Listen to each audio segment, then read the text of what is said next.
हरित विट्यासाठी सरसावले चिमुकले।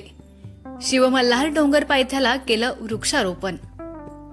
विटा येथील शिवमल्हार डोंगर पायथ्यावर हरित विटा अभियानाच्या सदस्यांनी व चिमुकल्यांनी उत्स्फूर्तपणे सहभागी होत 100 जंगली झाडांचं वृक्षारोपण केलं।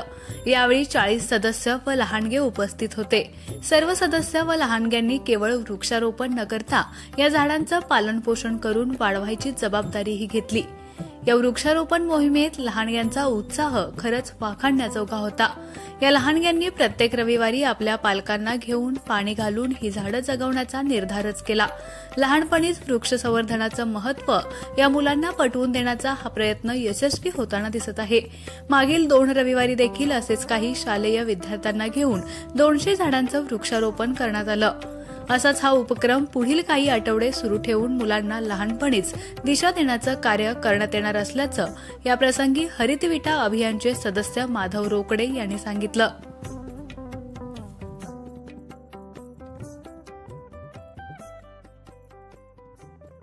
खानापूर तालुक्यातील एकमेव सर्वसमावेशक हक्काचं न्यूज चॅनल विटा लाईव्ह न्यूज चॅनल।